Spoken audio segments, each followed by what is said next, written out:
Okay, we're back. Again, for those of you that are tuning in a little bit later, this is Patrick Allman from Stop Doing Nothing, and today I want to talk about a topic that's come up a lot recently in some discussions I've had, and that's how much should I charge for this? How much should I charge for my hourly time? How much should I charge for a t-shirt? How much should I charge for a widget? How much should I charge to travel and do this?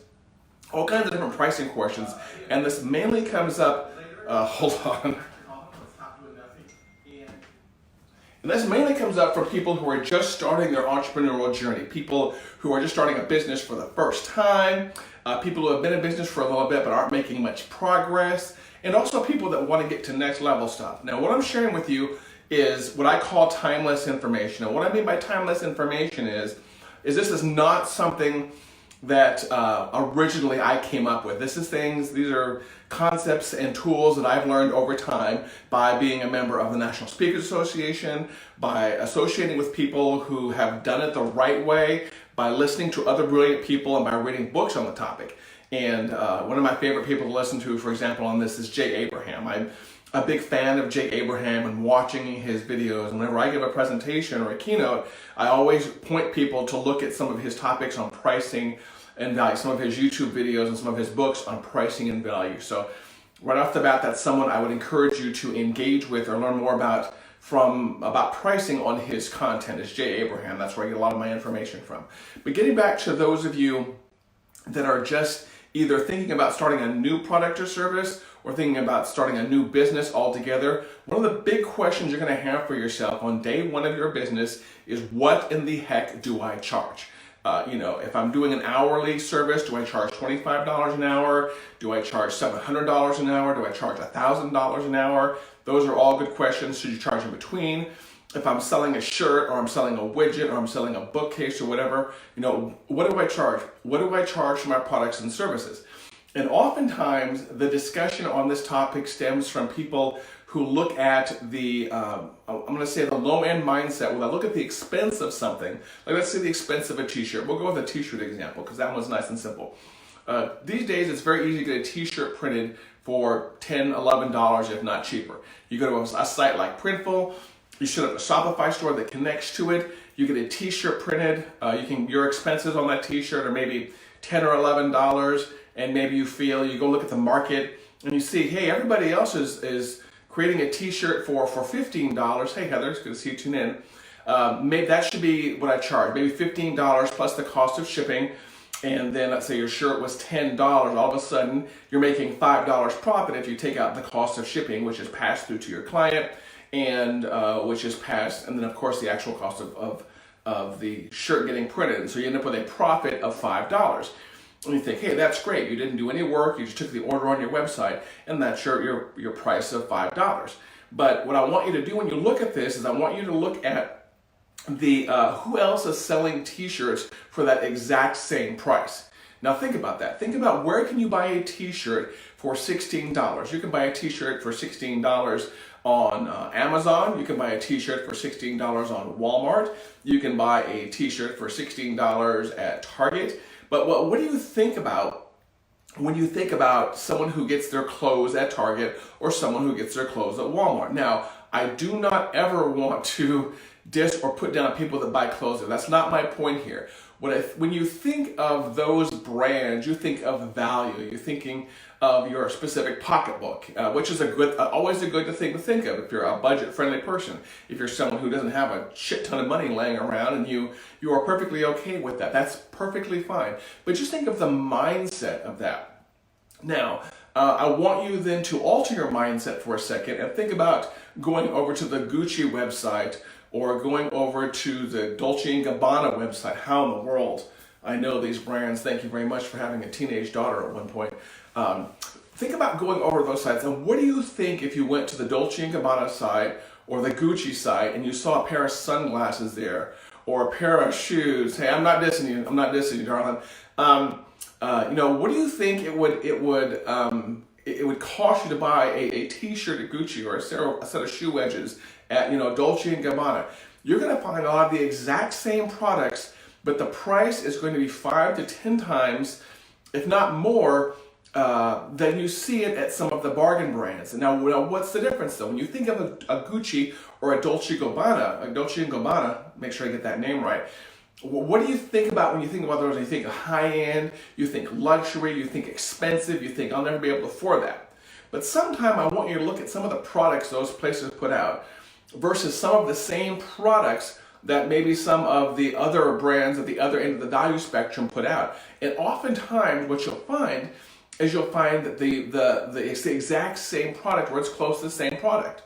Oftentimes when you see news stories do exposés about where does a luxury brand have their things made, oftentimes you'll see it's in the same factory sometimes as the Walmart or the Target or the Dress Barn or whatever has it made. So oftentimes these products come out of the same out of the same creation area, if you will, the same factories that some of the higher end ones or the lower end ones come out the same as the higher end one and vice versa. And the only difference, in my opinion, and this has been proven by other people, is the actual monetary value put on it. And what I mean by that is what do you charge by it? What you charge determines the value of your brand. So if you are someone who charges $10 or $11 or $15 for a t-shirt, you are going to be looked at as maybe one of the lower end brands or one of the brands that's kind of settled in with everybody else. And then on the other end, you are looking at something must have more value because of the higher end prices. So if you are someone who wants to be perceived as a high-end brand, high-end coaching is a big thing right now. I see a lot of my mastermind groups. I want to be a high-end coach. I want to be a coach that charges, $2,000, $5,000, $10,000 for an 8-week session, which I think is an absolutely great thing to charge. And I didn't always used to think that way. When I first went into business 20 years ago, I had to quote an hourly price, and I thought the hourly price was outrageous, absolutely outrageous. And I have no problem telling you what it was. In the middle of, I think I went into business in 1998. Does that sound about right? Yeah, I think that sounds about right. I was asked by my first client, I had my first client even before I went into business because they wanted to hire me on, and they asked me to quote them a price. And I thought that, I said, oh, you know what, I'll charge. And I thought of a number that I thought nobody would ever pay me. And I kept upping the number, and I kept upping the number, and I kept upping the number. Now keep in mind, I came from the salary background. And I kept upping that number, and the number I eventually came to is $100 an hour. And I thought that is an absolutely outrageous number. There is no way in the world anybody would pay me $100 an hour to travel around and do mainframe consulting, because that's what I left off after my first corporate gig and when I found my own and went freelance, as I charged $100 an hour. And I quoted that number to someone, and two things happened. One, they accepted, which just blew me and my family away. I could not believe it. There's no way. This is going to absolutely change our lives and transforms our lives, which it did. That was just an amazing thing for us. But it also taught me a very valuable lesson in pricing, which I've tried to pass on to other people. And that's if you quote a price to someone and they instantly accept it, you didn't ask enough. And I can't remember where I first heard this lesson, but that lesson in my own life was something that just really kind of hammered that home. And so there are a couple of things I want you to take away from this today.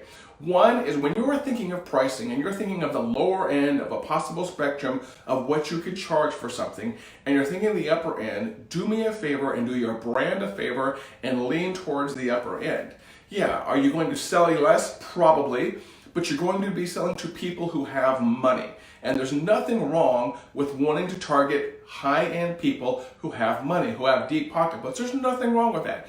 You can pick and choose in the entire spectrum where you want to charge. You can charge $7 for a t-shirt, or you can charge $70 for a t-shirt. But I guarantee you, if someone comes to your website and they see a t-shirt there for $70, they're going to be spending a lot more time on your website. They may not buy, but they're going to be thinking, why in the heck can this person charge $70? That is absolutely amazing for a t-shirt. And I bet you I could go out there on the internet right now and find a t-shirt someplace for $70. I mean, it really, It really would not be that hard. It wouldn't be down the street at my local Walmart or Target, but I could go out there, I'm sure, and find a t-shirt for $70. And another lesson I want you to walk away with is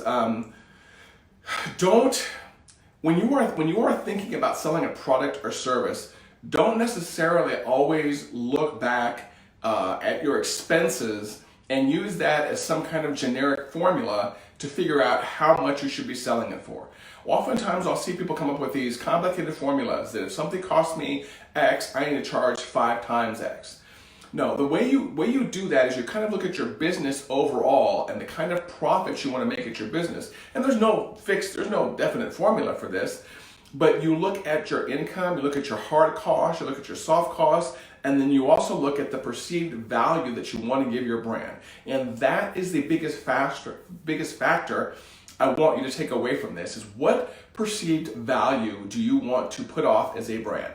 Do you want to be looked at as a high-end luxury brand, or do you want to be looked at as a brand that kind of is in the same row with everybody else? And by the way, that brings up another very good lesson I completely forgot about, is I don't want to be seen as the same brand as everybody else. I want to stand out.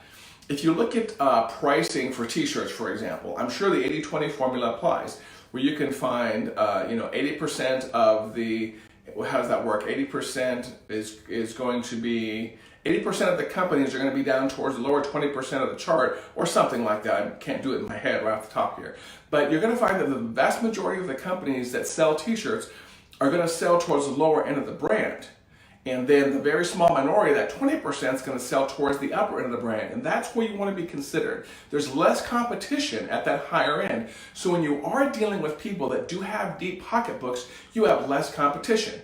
If somebody walks into your store, let's say, and they have $15, and there's a row of t-shirt stores, they have a row of t-shirt stores they can go to and buy a t-shirt from for $15. You have a shit ton of competition. I'm not sorry for the cursing. You have a ton of competition there when it comes to dealing with someone who has $15. However, if somebody walks in, or somebody is coming in your area online or offline, and they have $70, and they're like, I have no problem spending $70 on a t-shirt. I want to spend $70 on a t-shirt. You want to be in that upper end because there's less competition there. So, if there's 15 stores that sell a shirt for $15, and there's 20 stores total, there's only going to be 5 stores that sell that shirt for $70. And then don't forget, you got the shoes you got to add on, you got other stuff. And I know some of you may be more in the kind of consulting and coaching or service-based industries, but this same thought process, applies there. If you want a website, let's say, do you want a website for $200, $500, $1,000? You can find those, no problem. I mean, those are a dime a dozen. You go to Upwork, you go to Fiverr, you can get someone to build you a WordPress website for $50. Absolutely no problem. Now, have you ever done a good website design shop though, or a shopping experience, and all of a sudden you're going to hit firms, I've got some here in my own city, that I know do websites for $10,000, $20,000. And there are some technical differences and there are some quality differences, but for the most part, they're still doing WordPress web design. Their designers may be more expensive, may have more overhead, but the end result is still the same. It's going to be a website. So the final lesson here I want you guys to take away from all this is as you are charging, or as you are figuring out your prices, lean towards the higher side. If you were to take one thing away from this video, it's lean towards the higher side of pricing. You are going to have fewer inquiries. You are going to have fewer customers, but those customers are going to be much higher value to you, and you are going to be able to give them a higher quality service. Think about that. If you charge someone $100 a month for a particular service, then how much are you going to give them in terms of loyalty? How much are you going to give them in terms of time when they really need something from you and you're charging them $100 a month? Now think about the other end. If you're charging somebody $3,000 a month, when that person calls, first of all, that person's going to expect a higher value out of you. But also, when that person calls, you're going to feel a lot better giving of your time and yourself when that person needs your products and services. That $100 person, that $100 a month person, they're going to get something out of you, but it's not going to be your absolute best work. Not that you should always work for the people that give you the most money, but it feels better. It feels better to me when I get compensated well for my time and my knowledge. And here's one other lesson I just remembered here. I'm remembering all these things that are coming up in the back of my head. The other lessons I've learned is remember that people are not paying you for the, hey Jillian, it's good to see you. Got all kinds of cool people on here. People are not paying you for the hour of that time. They are paying you for that experience that you have. So for example, when I went out in business on my own, I think in my late 20s, early 30s someplace, I had 3 decades of IT experience, which means I had been in the military, I had been at a huge car rental company, I had written all this code, I had done all these things, and all that stuff made me very qualified for the work I was getting ready to do in 1998. So they're not paying some intern, they're not paying some grunt, they're not paying some college graduate, they're paying someone who has a shit ton of experience, and you should get paid for that experience. You fought for that experience. You got that experience by working weekends and late nights and by doing a bunch of things wrong, and because you know how to do all these things wrong, you know the shortcut to getting them done right. And have you ever, there's a really good story out there about the engineer about a company that was having a problem with some, giant widget. And they called all these people that could not get the problem fixed. And they ended up calling this older guy who came in and looked around at the problem for, 20 or 30 minutes and then took his wrench and tapped something and fixed it instantly. And they'd been working on this for a long time. And a lot of you know how the story goes, is eventually the guy sent them an invoice. And the invoice was, for $1,000. And they're bitching and moaning. They're like, hey, you came in, you were only here for half an hour and you get paid $1,000? And the guy was like, no, it's $100 to come in for that hour and for that half hour and work on that. It's $900 for the 30 or 40 years of experience it took for me to know exactly where to whack the widget to fix it. And that's a very good lesson I want you to learn is you people, when someone hires you for an hour or 2 hours or for a week or for a month or whatever, they're not paying for just that block of time. They're paying for the fact that you can get done something quicker, you can get something done quicker, and you can get it done right. Is that a mic drop, Jillian? I can't tell. I think it's a mic drop right there, yeah. Or it's, I'm speaking too loud and you want me to lower the volume. One of the two, I can't remember which right there. But yeah, this is the thing is when you're figuring out your pricing, don't think about just the value of your time for that hour. Think about all those decades of experience, a mix drop, like a Chex Mix drop. I mean, I'm not quite sure what that means. I'm just playing with you.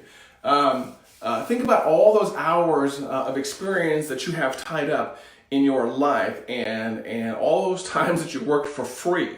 If you can think about when you're fixing a particular problem, think about, maybe 10 years ago or 5 years ago when you had to work on that same problem and you couldn't figure it out and it kept you up until 1 or 2 o'clock in the morning and you were pulling your hair out. I guess I'm one to speak, but you were pulling your hair out and you worked on that till 1 or 2 o'clock in the morning for free or for next to nothing because it was either a problem you had created or it was just you weren't charging enough for your services. Well, now you know what? You're going to make up for that on the other end.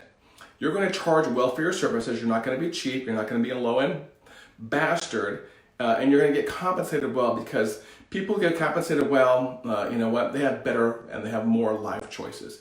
And that's one of the reasons I have no problem when it comes to charging well for a product or service is it gives me better life choices. It gives my family better life choices. It gives my business better choices. And it gives those around me better choices. Best thing I ever did was triple my rates. God damn, Heather, you're smart. Very good idea. See that right there, people? See Heather Wells right there in the comments said, the best thing I ever did was triple my rates. Scary because I wasn't sure people would pay. They did. I've had that experience too. And it happens every year. I'm not going to say I raise my prices every year, but when I give someone a quote for something, maybe a one-off project or a 6-month, coaching thing, and I give them the price, the people that I really want to work with, the people that say, no problem, you're worth it. I've got people right now in my private messages, and you know who you are, you may be watching this video. I've got people right now that want to pay me for masterminding, and I don't have the right program set up for them quite yet. I'm working on it now that I know that it exists, but I'm leaving money on the table because I've got people that want to pay me monthly to work with me, and I want to do the offering that they're asking for. I just am not ready for it. So when you are really good at what you do, people will pay good money for it. I am proof of this. Heather in the comments is proof of this. Jillian, I'm sure that you're proof of this also. Jillian's on board watching right here. When you are worth it, it's amazing what people will pay for you, for your time. And it's going to be scary. Like Heather pointed out right here, it's scary. It's scary when maybe you've, up until a particular point in your life, you've done, let's say, WordPress web design, and you've been charging $1,000. You thought, oh, that's great. I'm going to design a 10-page WordPress website, and then I get paid $1,000. It'll be awesome. And then the next month you say, you know what? I'm going to charge $6,000 for a WordPress web design. That is a scary number to say. I mean, let's not lie. It's scary when someone says, what's going to be my investment for this? Use the word investment, don't use the word cost or expense. What's my investment going to be for this? And you quote them $6,000. It's going to make you shake. It's going to make the hairs on your skin stand up, and it's going to make you sweat a little bit. Or women don't sweat, of course, they glow. It's going to make you sweat when you say something like that. But then again, I want you to think about that. Think about that 60 seconds later when they're like, you know what? I really need that website, and you came highly recommended, and I've seen your work, and I want you. I want you to do my website. So sure, here's my credit card number. Here's my $3,000 deposit. We'll get it done, and then 2 months later, we'll pay the other $3,000. Think about that feeling. Think about hanging up from that phone call, getting $3,000 on your Stripe account, and then going and talking to your spouse and saying, hey, you know how I normally make $1,000 for a website? This month I made $6,000 for a website. Your spouse will be very happy with you, and you're going to eat well at Burger King that week, let me tell you. So I've got a lot of lessons here when it comes to pricing. If you want to ask them, please drop them in the comments and I'll answer them, or I will, if you want to ask them, you don't want to do it publicly, as always, message me or text me. And you can message me right here on Facebook or on Instagram or on YouTube, or you can obviously text us here at any point in time, 405-251-2022, 405-251-2022. Again, this has been Patrick Allman with Stop Doing Nothing and Focus Digital Marketing. Please do me a favor, charge well for your products and services, and I will be talking to you again soon in another video. I love each and every one of you, and I appreciate your time. Now let's all go out there and make some money together. Take care.